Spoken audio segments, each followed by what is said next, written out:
California dreaming, landlords screaming, squatting in the Golden State. California, the land of sun, surf, and squatters, the Golden State's progressive policies make landlords want to pull their hair out. Dealing with squatters is surprisingly difficult. It's a systemic issue, not just a few bad apples. Hardworking landlords are getting the short end of the stick. Imagine owning a rental property, your little nest egg. Suddenly, someone's moved in, rent-free. Evicting them? Good luck with that. California law makes it a bureaucratic nightmare. Legal fees, lost rent, property damage, it adds up. It's a lose-lose situation, leaving landlords frustrated and financially drained. So buckle up. We're diving into California squatter laws. No welcome mat here. Understanding squatting and its impact. Squatting is basically real estate theft. It's when someone moves into a property without permission and calls it home, rent-free. No lease, no contract, just plain old trespassing. Can't you just call the cops and have them kicked out? In California, it's not that simple. California law often sides with the squatters. Tenant protection laws have created loopholes for squatters. Landlords face a complex legal process to reclaim their property. The impact isn't just financial. Landlords face emotional stress and property damage. It's a drain on resources, clogging up the legal system. How did we get here? How did California become a haven for squatters?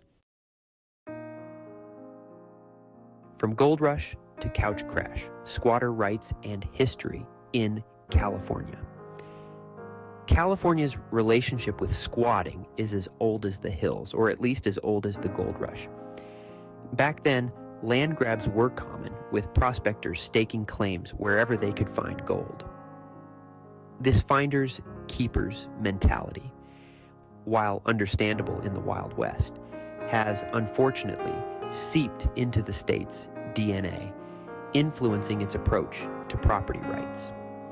Over the decades, California adopted tenant protection laws, largely in response to discriminatory housing practices. These laws, while well-intentioned, inadvertently created loopholes that squatters could exploit. Fast forward to today, and we have a system where squatters can take advantage of these protections, making eviction a tedious and expensive ordeal. This historical context is crucial to understanding why changing California's squatter laws is like turning a cruise ship. It's slow, cumbersome, and faces resistance from those who benefit from the status quo. The legacy of the gold rush, coupled with strong tenant rights advocacy, has created a perfect storm for the current squatting crisis. But it's not just about history, it's about the law itself. And there's one legal term that sends shivers down the spines of California landlords: adverse possession. Adverse possession, the legal minefield for California landlords. Now, let's talk about the elephant in the room: adverse possession.